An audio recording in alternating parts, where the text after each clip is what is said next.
ಸ್ನೇಹಿತರೆ, welcome back to Vivekanand IAS ಮತ್ತು KS academy. ಯಾರು ಮೊದಲ ಬಾರಿಗೆ ಬಂದಿರೋ ಸ್ನೇಹಿತರೆ, ದಯವಿಟ್ಟು ಸಬ್ಸ್ಕ್ರೈಬ್ ಮಾಡಿ ಇಟ್ಕೊಳ್ರಿ. ಖಂಡಿತವಾಗಿ ನಿಮ್ಗೆ 100% ಹೆಲ್ಪ್ ಆಗ್ತದೆ. ಯಾರ ದೊಡ್ಡ ದೊಡ್ಡ ಹುದ್ದೆಗಳಿಗೆ ಕನಸ್ಕನಕತ್ತೀರಿ ನೋಡ್ರಿ, ಅವ್ರಿಗೆ ಹೆಲ್ಪ್ ಆಗ್ತದೆ. Subscribe my channel future IAS ಮತ್ತು KS ಆಫೀಸರ್ಸ್. ಸ್ನೇಹಿತರೆ, ಯಾವುದ್ರ ಬಗ್ಗೆ ವಿಡಿಯೋ ಐತಿ ಅಂತ ಶಾರ್ಟಾಗಿ ಹೇಳ್ಕೊಡ್ತೀನಿ ರೀ ಸ್ನೇಹಿತರೆ. ಮಿಷನ್ KS ಅಂತ ಕರೆದ ತಪ್ಪಾಗಲಾರ್ದ ಮಿಷನ್ KS ನಲ್ಲಿ ಆರ್ಟ್ ಆ್ಯಂಡ್ ಕಲ್ಚರ್ ಅಂತೂ ಸಿಲೆಬಸ್ ಐತಿ. ಯಾಕೆ ಮಿಷನ್ KS ಅಂತ ಹೆಸರಿಟ್ಟಿವಿ ಅಂತಂದ್ರೆ, ಆಲ್ರೆಡಿ ಎಕ್ಸಾಮ್ ಪ್ರಿಲಿಮ್ಸ್ ಪಾಸ್ ಆಗಿದ್ದೀರಿ.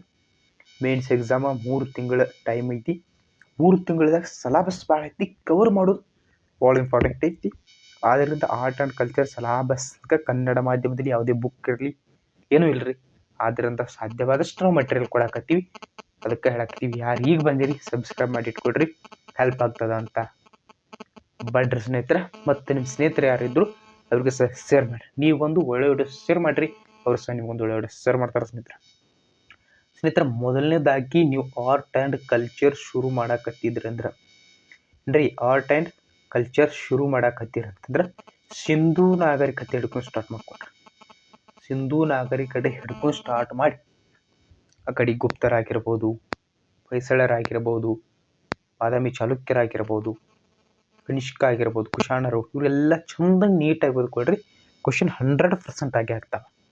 UPSC ಕ್ವಶನು ಆಗಿದ್ದಾವೆ. UPSCದವ್ರಿಗೆ ಹೆಲ್ಪ್ ಆಗ್ತದ. UPSC GS ಪೇಪರ್ 1 ಸಹ ಆರ್ಟ್ ಆ್ಯಂಡ್ ಕಲ್ಚರ್ ಸಿಲೆಬಸ್ ಐತಿ, ನಿಮಗೂ ಐತಿ. ಆದ್ದರಿಂದ ನೋಡ್ತಾ ಹೋಗ್ರಿ. ಸಾಧ್ಯವಾದರೆ ಲೈಕು, ಶೇರು, ಕಮೆಂಟು, ಸಬ್ಸ್ಕ್ರೈಬ್ ಮಾಡಿ ಇಟ್ಕೊಡ್ರಿ. ಶುರು ಮಾಡೋಣ ಸ್ನೇಹಿತರೆ. ಸಿಂಧೂ ನಾಗರಿಕತೆಯಲ್ಲಿ ಆಗಿನ ಕಾಲದ ಜನರಲ್ಲಿ ಕಲೆ ಮತ್ತು ವಾಸ್ತುಶಿಲ್ಪದ ಬಗ್ಗೆ ಸ್ಮಾರಕಗಳು ದೊರೆತಿಲ್ಲ. ಯಾವುದೇ ಕಟ್ಟಡಗಳಿಲ್ಲ. ಭೂಮಿಯಲ್ಲಿ ಇವತ್ತು ಹೋಗಿ ವಿಸಿಟ್ ಮಾಡಲು ಸಾಧ್ಯವಿಲ್ಲ. ಸುಂದರವಾದ ದೇವಾಲಯಗಳೆಲ್ಲ ಏನೂ ಇಲ್ಲ. ಮತ್ತು ಆರ್ಟ್ ಆ್ಯಂಡ್ ಕಲ್ಚರ್ ಏನು ಆಧಾರವಾಗಿ ಇಟ್ಕೊಂಡು ಮಾಡಿದ್ರು, ಅವಾಗ ಸಿಕ್ಕಿದ್ದ ಶಿಲಾಮೂರ್ತಿಗಳಾಗಿರ್ಬೋದು, ಮುದ್ರೆಗಳ ಮೇಲಿನ ಚಿತ್ರಗಳು ತೋರಿಸೋಣ. ಮುದ್ರೆಗಳ ಮೇಲಿನ ಚಿತ್ರಗಳು ಯಾವ ಇರ್ತಾವೆ ನೆಕ್ಸ್ಟ್ ಸ್ಲೈಡ್. ಮತ್ತು ಮಡಿಕೆಗಳ ಮೇಲಿನ ಚಿತ್ರಗಳು ಅವರ ಕಲಾವಂತಿಕೆ ಉತ್ತಮ ಪ್ರದರ್ಶನಗಳು. ಅವ್ರು ಏನು ಕೊಟ್ಟಾರ ನೋಡ್ರಿ, ಮಡಿಕೆಗಳ ಮೇಲೆ ಚಿತ್ರ, ಶಿಲಾಮೂರ್ತಿಗಳ ಚಿತ್ರ, ಮುದ್ರೆ, ಅವು ಉತ್ತಮ ನಿದರ್ಶನಗಳಾಗಿದ್ದಾವ. ಎದಕ್ಕಂತಂದ್ರೆ ಅವರ ಸಿಂಧೂ ನಾಗರಿಕತೆ ಆರ್ಟ್ ಆ್ಯಂಡ್ ಕಲ್ಚರ್, ಕಲೆ ಮತ್ತು ವಾಸ್ತುಶಿಲ್ಪಕ್ಕೆ. ಅಷ್ಟೇ ಅಲ್ಲ ಸ್ನೇಹಿತರೆ, ಮೆಹಂಜೋದಾರ ಏನಿದ್ರಿ, ಆ ಮೆಹಂಜೋದಾರನಲ್ಲಿ ಗಡ್ಡಧಾರಿ ತಲೆ ಅಂದ್ರೆ ಗಡ್ಡ ಬಿಟ್ಕೊಂಡಿರುವಂಥ ಒಬ್ಬ ಮನುಷ್ಯದ ತಲೆ ಸಿಕ್ಕತಿ. ಅದು 17.8 ಸೆಂಟಿಮೀಟರ್ ಎತ್ತರ ಐತಿ. ಅದು ಏನಾಗ್ತದ, ಸಿಂಧೂ ನಾಗರಿಕತೆಯ ಕಲೆ ಮತ್ತು ವಾಸ್ತುಶಿಲ್ಪವನ್ನು ನೋಡುವಾಗ ಇಂಪಾರ್ಟೆಂಟ್ ಆಗ್ತದ. ಅಂದ್ರೆ ಅವ್ರ ಕಲೆ ಮತ್ತು ವಾಸ್ತುಶಿಲ್ಪ ಗೊತ್ತಿದಂತಾರ.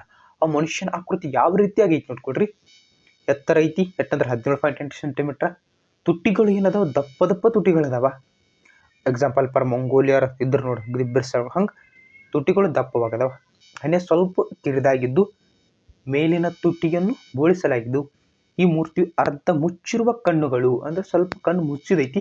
ಅದು ಯೋಗ, ಜ್ಞಾನ, ನೀವು ಮಾಡ್ತಿರಲ್ಲ ಜ್ಞಾನ, ಅದರ ಸಂಕೇತವಾಗಿ ಅಂತ ಹೇಳ್ತಾರ. ಯಾವುದಂತಂದ್ರೆ ತೋರಿಸ್ತೀನಿ ರೀ, ನಮ್ಗೆ ಆ ಚಿತ್ರ ಏನು ತೋರಿಸ್ತೀವಿ ನೋಡ್ಕೊಳ್ರಿ. ಇದ ನೋಡ್ರಿ, ಅದ 1 ನಿಮಿಷ ಸ್ಲೈಡ್ ನೆಕ್ಸ್ಟ್ ಹೋಗೋಣ. ಹೀಗಾಗ ನಮ್ಗೆ ಭಾಳ ಟೆನ್ಷನ್ ಆಕೈತಿ ನೋಡಿ ಹುಡುಗ್ರಿ. ಇದು ನೋಡಿ ಸ್ನೇಹಿತರೆ, ಇದು ತಲೆ ಸಿಕ್ಕತ್ರೆ ಇದು ಏನೈತಿ, ಕಣ್ಣು ಸ್ವಲ್ಪ ಮುಚ್ಚಾನ ನೋಡ್ರಿ. ಹನಿ ಎಷ್ಟು ಶಾರ್ಟ್ ಐತಿ ನೋಡ್ರಿ, ಅಂದ್ರೆ ಸಣ್ಣದೈತಿ. ಇದು ಮೇಲಿಂದ ಏನೈತಿ, ದಪ್ಪ ತುಟಿಗಳದಾವ. 17.8 ಸೆಂಟಿಮೀಟರ್ ಐತೆ, ನೆನ್ಪಿಟ್ಕೊಡ್ರಿ. ನಾಳೆ ಬರ್ಯಾಗ ಪದ್ಧಸಿರಿ GS ಪೇಪರ್ 1 ಒಳಗೆ UPSC ಒಳಗೆ ಚಂದಂಗೆ ಬರೆದ್ರಿ ಅಂದ್ರೆ 100% ಮಾರ್ಕ್ಸ್ ಸಿಗ್ತಾವೆ. ನೆಕ್ಸ್ಟ್ ನಾ ತೋರಿಸ್ತೇನೆ ಅಂತ ಹೇಳಿದ್ದೀನಿ ನೋಡ್ರಿ. ಇದು ನೋಡ್ರಿ, ಇದು ಮೆಹಂಜೋದಾರದ ಸ್ಥಾನದ ಕೊಳ, ನರ್ತಕಿಯ ಪ್ರತಿಮೆ, ಮುದ್ರೆ ಅಂತಿದ್ದು ಅದ ಮನುಷ್ಯ ತೋರಿಸಿದ್ದೀನಿ ಹೇಳ್ರಿ. ಇದು ಅವರು ಬಳಸ್ತಿರೋಂಥ ಲೋಹಗಳು ಬಗ್ಗೆ ಮಾಹಿತಿ ಸಹ ಐತಿ. ನೆಕ್ಸ್ಟ್ ನೋಡ್ಕೊಡ್ರಿ. ಇನ್ನು ಮೆಹಂಜೋದಾರದಾಗ ಏನಾಯ್ತು, ಮನುಷ್ಯನ ವಿಗ್ರಹ ಸಿಕ್ತು, ದೊಡ್ಡ ಮನುಷ್ಯ ಆದ 17 ಸೆಂಟಿಮೀಟರ್ ಆಗ್ಬಿಡ್ರಿ. ಅದಂತರ ಹರಪ್ಪಕ್ಕೆ ಬರ್ರಿ. ಹರಪ್ಪದಲ್ಲಿ 10 ಸೆಂಟಿಮೀಟರ್ಗಿಂತ ಕಡಿಮೆ ಇರ್ತಾರೆ. ಅಂದ್ರೆ 10 ಅಂದ್ರೆ ಒಂದು ಸ್ವಲ್ಪ 8 ಇರ್ಬೋದು. 9 ಸೆಂಟಿಮೀಟರ್ ಎತ್ತರ 2 ಸಣ್ಣ ಪ್ರತಿಮೆ ಆಕಾರ ಮತ್ತು ತಂತ್ರಗಳಲ್ಲಿ ಸೃಷ್ಟಿ. ಹರಪ್ಪಾದಲ್ಲಿ ಮತ್ತೊಂದು ಮೂರ್ತಿಯು ನರ್ತಿಸುತ್ತಿರೋ ಪುರುಷ, ಹುಡುಗಿ ಅಲ್ರಿ, ಪುರುಷ, ಹುಡುಗರು ನರ್ತಿಸುತ್ತಿರೋ ಹುಡುಗಿ ಸ್ಥಳ. ಅದು ಏನು ಅವ್ರು ಕನ್ಸಿಡರ್ ಮಾಡ್ತಾರೆ ಅಂದ್ರೆ ಅವಾಗ ಹೆಂಗಿತ್ತು ಆ್ಯಕ್ಚುಲಿನೂ ಅಲ್ಲ, ಇವ್ರು ಕನ್ಸಿಡರ್ ಮಾಡ್ಯಾರ. ಅಂದ್ರೆ ನಮ್ಮ ಪುರಾತತ್ವ ಇಲಾಖೆ ಆಗಿರ್ಬೋದು, ಇತಿಹಾಸದಲ್ಲಿ ಅಧ್ಯಯನ ಮಾಡಿದ ಅವ್ರು ಏನು ಮಾಡ್ಯಾರ, ಆ ನರ್ತಿಸುತ್ತಿರೋ ಪುರುಷನನ್ನು ನೋಡಿ ಏನಂತ ಹೇಳ್ತಾರೆ, ಅದೊಂದು ಶಿವನ ತಾಂಡವ, ಶಿವಾದವ್ ಡ್ಯಾನ್ಸ್ ಮಾಡ್ತಿರ್ತಾನೆ ನೋಡ್ರಿ, ತ್ರಿಶೂಲದ ಹಿಡ್ಕೊಂಡು. ಆ ರೀತಿಯಾಗಿ ಅವತ್ತು ಮನುಷ್ಯ ಇದನ್ನು ಗಂಡು ಹುಡುಗರು ಸಹ ಮಾಡ್ತಿದ್ರು. ಅದನ್ನ ಏನು ಮಾಡ್ರಿ ಇವರ ಶಿವನ ತಾಂಡವ ನೃತ್ಯದ ದಾರ್ಶನಿಕ ಭಾವವನ್ನು ಸೂಚಿಸುವಂತೈತಿ. ಅಷ್ಟೇ ಅಲ್ಲದೆ ಅಲ್ಲಿ ಏನಾಗೈತಿ, ನಟರಾಜನ ಮೂಲ ರೂಪ ಅಂತ ಹೇಳ್ತಾರೆ. ಅದೇನು ನರ್ತಿಸುತ್ತಿರುವ ಪುರುಷ ಶಿಖಂಡ್ಲ ಅದು ನಟರಾಜನ ಮೂಲ ರೂಪ ಅಂತ ಹೇಳ್ತಾರ.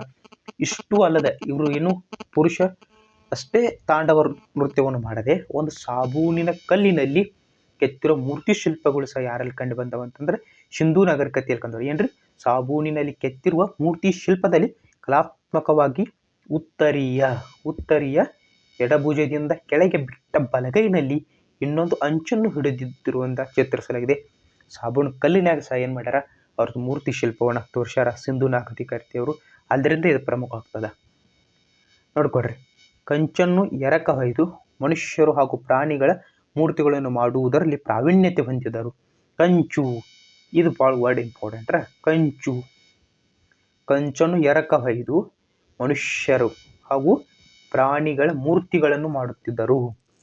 ಕಂಚಿನ ನರ್ತಕಿ ಪ್ರತಿಮೆ ಸಿಕ್ಕತಿ ಅಂತ ಹೇಳಿದ್ರೆ ಅದಕ್ಕೆ ಕಂಚನ ಎರಕ ಹೊಯ್ದು ಮನುಷ್ಯನ್ರೆ ಮಾಡುದಾ, ಇಲ್ಲ ಪ್ರಾಣಿಗಳು ಡುಬ್ಬದ ಗೋಳಿಗಳು ಸಹ ಸಿಕ್ಕವರಲ್ಲಿ ಹೇಳ್ತೀನಿ, ಅದು ಮುಂದೈತಿ. ಮಾಡೋದ್ರಲ್ಲಿ ಪ್ರಾವೀಣ್ಯತೆ ಹೊಂದಿದರು.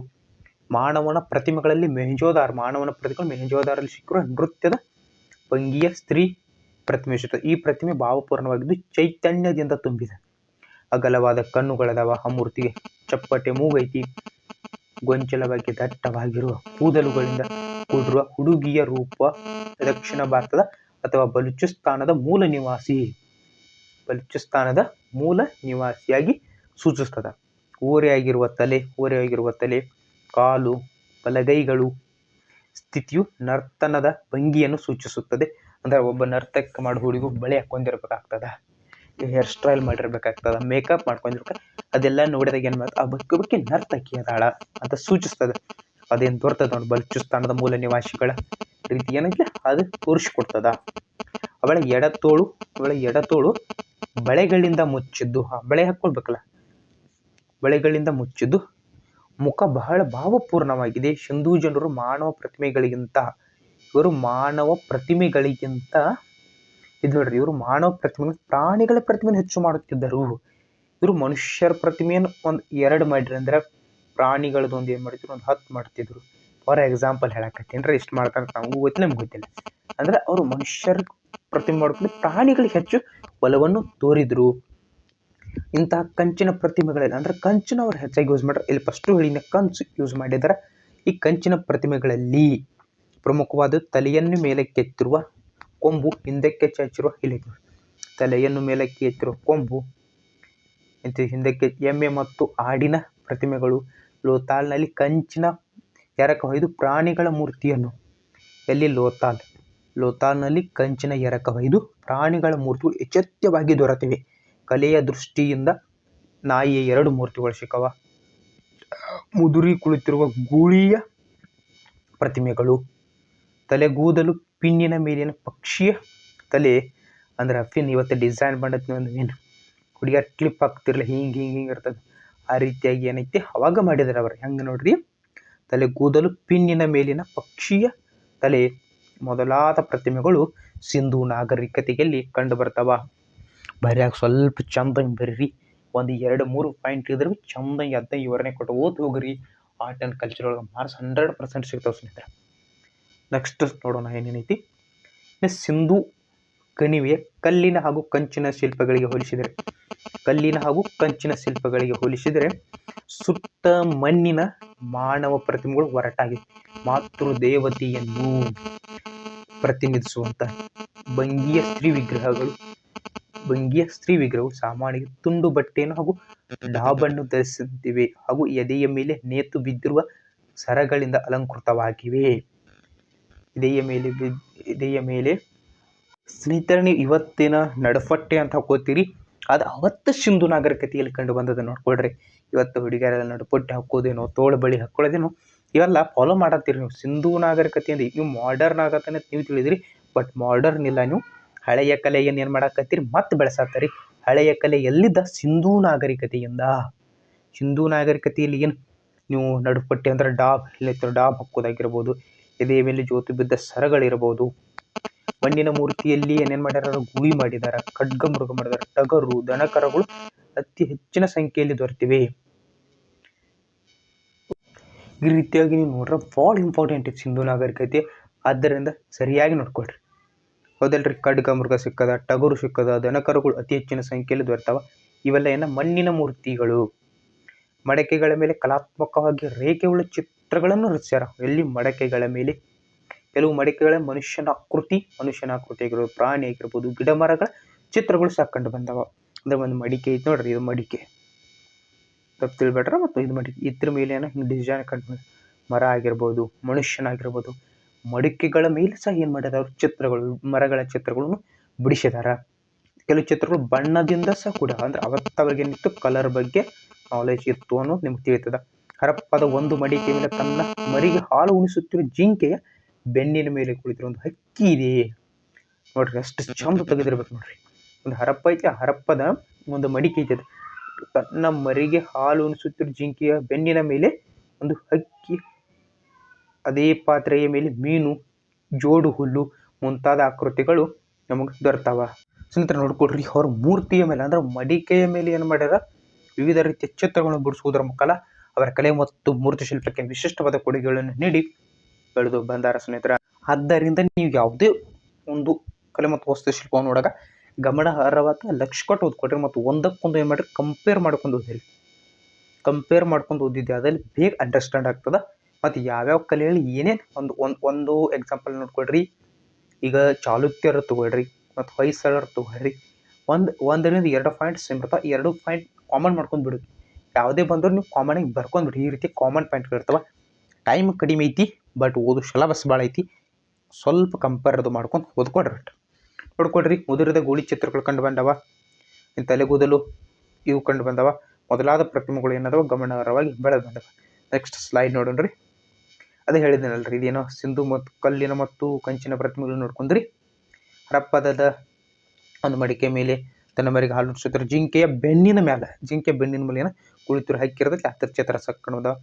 ಅದೇ ಪಾತ್ರೆಯ ಮೇಲೆ ಮೀನಾಗಿರ್ಬೋದು ಮತ್ತು ಜಂಡು ಹುಲ್ಲು ಮುಂತಾದ ಆಕೃತಿಗಳು ಕಂಡು ಬಂದಿರುವುದನ್ನು ನೀವು ನೋಡ್ಕೋಬಹುದು. ಅದಾದ ನಂತರ ನೋಡ್ಕೊಳ್ರಿ, ಸಿಂಧು ನಾಗರಿಕತೆಯಲ್ಲಿ ದೊರೆತಿರೋ ಸುಮಾರು 2500ರಷ್ಟು ಮುದ್ರೆಗಳು. 2500ರಷ್ಟು ಮುದ್ರೆಗಳು ಆಗಿನ ಕಲೆ ಅತ್ಯುತ್ತಮ ಕಲಾಕೌಶಲ್ಯ ಕೃತಿಗಳಾಗಿವೆ. ಮುದ್ರೆಗಳ ಮೇಲೆ ಕೆತ್ತನೆಯಾಗಿ ಕೊರೆಯಲಾಗಿರುವ ಚಿತ್ರಗಳು ಮನುಷ್ಯರು, ದೇವತೆಗಳ, ಪ್ರಾಣಿಗಳು, ಸಂಯುಕ್ತ ಆಕೃತಿಗಳು, ಲೌಕಿಕ ಮತ್ತು ಪೌರಾಣಿಕ ವಿಷಯಗಳಿಗೆ ಹೋಲಿಸಿದರೆ ಏನಾಗ್ತದ, ಅವ್ರು ನಮಗಿಂತನೂ ಒಂದು ಪಟ್ಟು ಮುಂದಿದ್ರನು ಅನ್ನಿಸುವಷ್ಟು ಮಾಡ್ತಾರೆ. ಇವತ್ತಿಗೂರೆಲ್ಲ ಬಂದಾವ. ನೀವೇನು ಮಾಡ್ತೀರಿ ಇವತ್ತು ಅಂತ ಯಾವುದೋ ಒಂದು ಏನೋ ತೊಗೊಂಡ್ರೆ ಅದ್ರ ಮೇಲೆ ಡಿಸೈನ್ ಕಪ್ಪಾಬಸಿ ಅದು ತೊಗೊಂಡ್ರೆ, ಟೀ ಕುಡಿ ಕಪ್ ಅದ್ರ ಮೇಲೆ ಡಿಸೈನ್ ಅದು ಅವೆಲ್ಲ ಆಲ್ರೆಡಿ ಏನಿದ್ದು ನಮ್ಮ ಸಿಂಧು ನಾಗರಿಕತೆಯಲ್ಲಿ ಇದ್ದು ನೋಡ್ರಿ. ಏನೇನು ಕೆತ್ತಿದ್ರೆ ಅಂದ್ರೆ ಮುದ್ರೆಗಳಿದ್ದು ರೀ, ಕೆತ್ತನೆ ಮಾಡ್ಯಾರ. ಇದು ಚಿತ್ರಗಳು ಮನುಷ್ಯರು, ದೇವತೆಗಳಾಗಿರ್ಬೋದು, ಪ್ರಾಣಿಗಳಾಗಿರ್ಬೋದು ಮತ್ತು ಸಂಯುಕ್ತ ಆಕೃತಿಗಳಾಗಿರ್ಬೋದು, ಲೌಕಿಕ ಹಾಗೂ ಪೌರಾಣಿಕ ವಿಷಯಗಳಿಗೆ ಸಂಬಂಧಿಸಿದ ಚಿತ್ರಗಳು ಒಳಗೊಂಡಾವ. ಇಂಪಾರ್ಟೆಂಟ್ ಆಗ್ತಾವ. ಪ್ರತಿ ಒಂದೊಂದು ಪಾಯಿಂಟ್ ಸಹ ಇಂಪಾರ್ಟೆಂಟ್ ಆಗ್ತವೆ. ಸಾಮಾನ್ಯವಾಗಿ ಮುದ್ರೆಗಳ ಲಿಪಿ ಮತ್ತು ಆಕೃತಿಗಳು ಎರಡನ್ನೂ ಆಯತಾಕಾರದ ಮುದ್ರೆಗಳು ಕೇವಲ ಲಿಪಿಯನ್ನು ಒಳಗೊಂಡಿರುತ್ತವೆ. ಆಯತಾಕಾರದ ಮುದ್ರೆಗಳು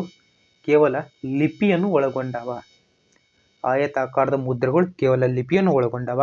ಮುದ್ರೆಗಳ ಮೇಲಿನ ಮಾನವ ರೂಪಗಳನ್ನು ಅನಾಸಕ್ತಿಯಿಂದ ರೂಪಿಸಿದ್ದು, ಪ್ರಾಣಿ ರೂಪಗಳನ್ನು ಯಥಾರ್ಥವಾಗಿ ಹಾಗೂ ವಿವರವಾಗಿ ರೂಪಿಸಿದ. ಅಂದರೆ ಪ್ರಾಣಿಗಳಿಗೆ ಇವ್ರು ಏನು ಮಾಡ್ತಾರೆ, ಹೆಚ್ಚಿನ ಪ್ರಾಮುಖ್ಯತೆಯನ್ನು ಕೊಟ್ಟಾರ. ಇಷ್ಟು ನೀವು ನೆನ್ಪಿಟ್ಕೊಳ್ರಿ. ಇನ್ನೊಮ್ಮೆ ಹೇಳಿದ್ರಿ ಸ್ನೇಹಿತರೆ, ಇವರು ಫೋಕಸ್ ಓನ್ಲಿ ಫಾರ್ ಇವರು ಪ್ರಾಣಿಗಳಿಗೆ ಹೆಚ್ಚಿನ ಗಮನವನ್ನು ಕೊಟ್ಟಾರ. ಮತ್ತು ಪ್ರಾಣಿಗಳು ಹೆಂಗಿದ್ದು, ಯಾವ ರೀತಿಯಾಗಿದ್ದು ಕರೆಕ್ಟ್ ಎಕ್ಯುರೇಟ್ ಮಾಡ್ಯಾರ. ಮತ್ತು ಮನುಷ್ಯರನ್ನು, ಮಾನವ ರೂಪಗಳನ್ನು ಸ್ವಲ್ಪ ಏನು ಮಾಡ್ಯಾರ, ಬಿಡಿಸುವಾಗ ಸ್ವಲ್ಪ ಹೆಚ್ಚು ಕಡಿಮೆ ಆಗಿರ್ತದೆ. ಎಷ್ಟು ಇವರು 2500 ಮುದ್ರೆಗಳು ದೊರೆತಾವ. ಅದು ಏನು ಕೊಡ್ತಾವ, ಆಗಿನ ಕಾಲದ ಕಲಾಕೌಶಲ್ಯದ ಕೃತಿಗಳಿಗೆ ಉತ್ತಮ ಉದಾಹರಣೆ. ಇವರು ಚಿತ್ರಗಳನ್ನು ಬರೆದಾರ, ಮನುಷ್ಯರು ಚಿತ್ರಗಳನ್ನು ಬರೆದಾರ, ದೇವತೆಗಳನ್ನು ತೆಗೆದಾರ, ಪ್ರಾಣಿಗಳು ಮತ್ತು ಮುಂತಾದವುಗಳ ಸಂಯುಕ್ತ ಆಕೃತಿಗಳು, ಲೌಕಿಕ ಈ ಎಲ್ಲ ರೀತಿಯ ಆಕೃತಿಗಳು ಏನು ಮಾಡಾವ ಅಲ್ಲಿ ಕಂಡು ಬಂದಾವ. ಓಕೆ, ಆದ್ದರಿಂದ ನೀವು ನೋಡ್ಕೊಳ್ರಿ ಪ್ರತಿಯೊಂದೊಂದು ಇಂಪಾರ್ಟೆಂಟ್ ಆಗ್ತವೆ.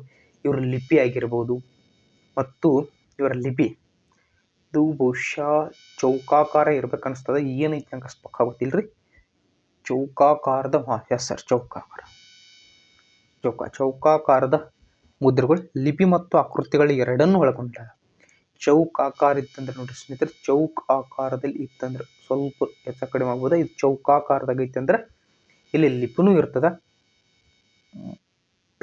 ಲಿಪಿ ಚೌಕಾಕಾರದ ಮುದ್ರೆಗಳು ಚೌಕಾಕಾರದ ಮುದ್ರೆ, ಈ ಮುದ್ರೆ ಐತಿ ಚೌಕಾಕಾರದ ಮುದ್ರೆಗಳು ಲಿಪಿ ಮತ್ತು ಆಕೃತಿಗಳು ಎರಡನ್ನು ಹೊಂದ್ಯಾವ. ಯಾವ್ದು ಆಯತಾಕಾರದಲ್ಲಿ ಇರ್ತದೆ ನೋಡ್ರಿ, ಅದು ಕೇವಲ ಏನು ಹೊಂದಿದೆ ಅಂದ್ರೆ ಕೇವಲ ಲಿಪಿಯನ್ನು ಮಾತ್ರ ಒಳಗೊಂಡಿರುವುದನ್ನು ನೀವು ಗಮನಿಸ್ಬೇಕಾಗ್ತದ. ಆದ್ದರಿಂದ ಪ್ರತಿ ಒಂದೊಂದು ಸ್ಲೈಡ್ನು ಅಂತ ಹೋಗ್ರಿ, ಅತಿ ಬೇಗವಾಗಿ ನಿಮ್ಗೆ ತಿಳಿತಾ ಹೋಗ್ತದೆ. ನೆಕ್ಸ್ಟ್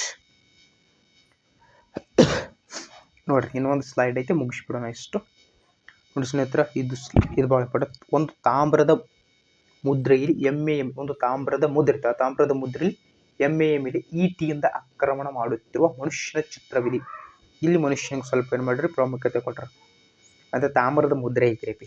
ಇಷ್ಟೊಂದು ತಾಮ್ರದ ಮುದ್ರೆ ಐತೆ. ಮುದ್ರೆ ಅಂದ್ರೆ ಒಂದು ಅಂಚು ಹಿಂಗೆ ಹಾಕೋದು. ಅದ್ರ ಮೇಲೆ ಏನೈತಿ, ಒಂದು ಎಮ್ಮೆ ಐತಿ. ಇಲ್ಲಿ ಒಂದು ಎಮ್ಮೆ ಐತಿ, ಹಿಂಗೆ ಎಮ್ಮೆ ಐತಿ ರೀ.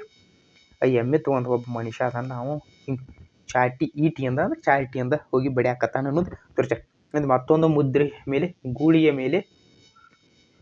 ಮೇಲೆ ನೆಗೆಯುತ್ತಿರುವ ಮನುಷ್ಯನ ಚಿತ್ರ ಐತಿ. ಮೆಂಜೋದಾರದ ಮುದ್ರೆ ಒಂದರಲ್ಲಿ ಗೂಳಿಯಾಕಾರದ ಮನುಷ್ಯ ಕೊಂಬುಳ್ಳ ಹುಲಿಯ ಮೇಲೆ ಆಕ್ರಮಣ ಮಾಡುತ್ತಿರುವ ದೃಶ್ಯವಿದೆ.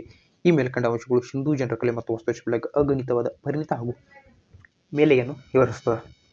ಮೆಂಜೋದಾರನಾಗ ಏನೈತಿ ನೋಡ್ಕೊಡ್ರಿ, ಗೂಳಿ ಆಕಾರದ ಮನುಷ್ಯನ ಕೊಂಬಳ ಹುಲಿಯ ಮೇಲೆ ಆಕ್ರಮಣ ಮಾಡುತ್ತಿರುವ ದೃಶ್ಯ ಐತಿ. ಇಷ್ಟ ಸಿಂಧು ನಾಗರಿಕತೆಯ ಕಲೆ ಮತ್ತು ವಾಸ್ತುಶಿಲ್ಪದ ಬಗ್ಗೆ ಮಾಹಿತಿ ಐತಿ.